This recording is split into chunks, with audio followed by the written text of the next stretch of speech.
Hey everybody, welcome to chapter 63 of the book, Live to 150.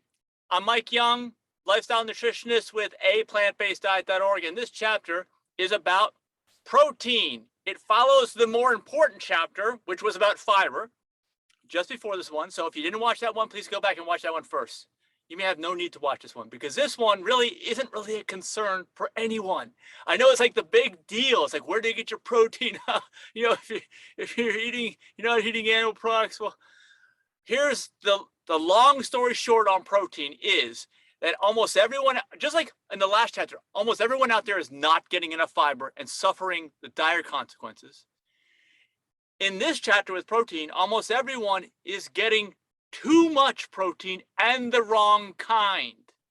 Because as Dr. T. Colin Campbell from the China study pointed out, it's in his book, he has hypothesized that in humans, animal protein causes cancer. I know that I did a chapter on cancer and it's not listed there because there hasn't been enough research on it. As you can imagine, there is a ridiculous amount of people out there that would really not like to learn that animal protein actually causes cancer, because if it does, it's going to screw up their money flowing in, if you know what I mean. So it's too much protein and the wrong kind. Now I know that the concern, the very well-placed concern of non-plant-based eaters is, where do you get your protein? You're probably not getting enough. You're going to whittle away into nothing. Okay, I don't take any supplements. Okay, I stopped supplements a long time ago. Supplements, which is a protein isolate, is not what you want. You want it in the whole plant. You want to get it that way, the way nature intended it, the way the plants were designed, the way the human body is optimized when you take it in. So don't worry about supplements. You don't have to supplement. And all plants have protein. Plants are where the animals get their protein. Okay, they get it from eating mostly the dark leafy greens, the grasses and things like that.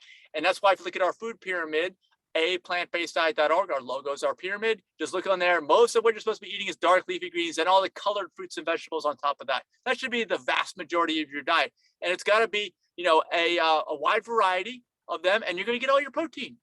Because the average is about 10%, about 10% of calories should be protein. You'll get enough. As long as you're eating enough calories, you'll get enough protein. That's the takeaway you got to remember.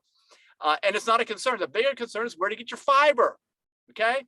And if you're getting your protein in this way, like I said, you're going to be getting all your fiber too. So you get your protein and your fiber and all your vitamins and minerals and everything too. Everything will be there. There won't be an issue. You don't have to be. Thanks you so much for your concern, but I'm more concerned about your health and all the diseases that you have going on, and the fact that you're probably going to die way sooner than you should. And the last third of your life is going to be living in a medical misery. Okay, that's what we do not want to happen. So all this protein stuff is just a distraction for you and anyone else who thinks they're concerned. Just watch the rest of this book. You want all the details on the food? Because that's what we talk about here. I'm a lifestyle nutritionist. We don't talk, I don't claim to be in the medical system. In fact, I don't want to be in the medical system. We're not practicing medicine. We're just talking about the food. I'm a lifestyle nutritionist. 80% of your health is the food that you stick into your mouth 3 times a day, breakfast, lunch, and dinner. The other 20% is other lifestyle factors that you can control. We talk about them in this book too. But as you notice, even though we only have one chapter called the food, it's chapter 42. Watch that if you want to get straight over to the nitty gritty of what you're supposed to be eating. But the rest of them are either habits that are somewhat related to the food. Actually, a lot of things you can't do if you're not in good health, which you need to do. And a lot of them are like real hyper specific types of things about the food, which I need to dedicate our own chapter to, like this one, like protein. Have to have its own special chapter, because I know there's people probably writing in the comments on chapter 42, where do you get your protein? I'm concerned about you. You're not getting enough protein. And let me also mention another thing too. Like I've actually got some muscle. Okay, I do strength training, and everybody should do strength training. All right, that's what I think. There's a difference between strength training and crossing the line. I know this is a controversial thing, into bodybuilding, okay? Because unfortunately, the human body is designed to work and do things, but it's not designed to build up to the absolute top high thing. It's just like, yes, humans can run lower than 4-minute miles, but you shouldn't be running lower than 4-minute miles all the time. Maybe you can work up to that and do it once, but there are certain things when you're at the very edge of where you're supposed to be doing, or the limits of something's design ratings, that you're going to run into problems. Just like running, okay? It's nice to run a few miles here and there, but running a marathon, you shouldn't. I think that you're there's a line in there between optimizing your health and then starting to slowly but steadily degrade your body. Same thing's true with bodybuilding. If you are someone, this is my opinion, that I tend to be a thin person anyway, and I recognize the importance of strength, because a lot of times people get injured, especially as they tack on the years. I'm 52 years young right now. The chance of you hurting or breaking something, typically due to a lack of strength or proper form, and a lot of times you can't do the form right as you're lifting and picking things up, carrying things, moving things, because you lack so much strength, whether it's core strength, individual muscle strength, whatever it is. That's why you have to incorporate into your regimen every week. Go and do some strength training exercises with weight bearing, resistance, ideally free weights, because the machines actually isolate that range of motion so that you're not getting all the little helper muscles helping out, which is what works in the real world. That's how you do it. Okay. So do some free weights, but the bodybuilding is an extreme. Like I said, it's just like the two examples of running: the speed extreme, the distance extreme. You want to do something rather than not do something in those categories. But just if the idea here is longevity, because that's the whole subject of this book, right? Longevity, then we need to be wise about how we handle these things. And how did I get off on this tangent? Because we're talking about protein. Okay, that's a lot of people will say, well, I see all these bodybuilders eating animal products. They're big. And how is any plant eater ever going to get big like that? Well, there are some people like Nima Delgado and others that only are been on plants for years and years and years, and they're huge. They're really big. But like I said, it's not what we are striving for, but there are examples, and I'm sure there will be more examples over time as people move towards more plant and less animal products. But it's not for longevity. Okay, that's what I'm trying to say.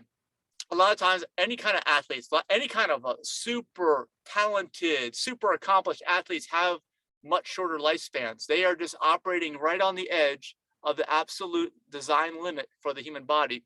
And you can imagine that is not, it's just like my car. If I were to floor it at every intersection, okay, let's not even talk about the brakes. Let's just talk about the power, the motor's powering, whether it's gas or electric. If I was to floor it at every single time I was stopped, don't you think that would affect the life of that car, where, let's say I just gently pushed on the accelerator at every time I was stopped when I started moving, and just went off at a nice even pace.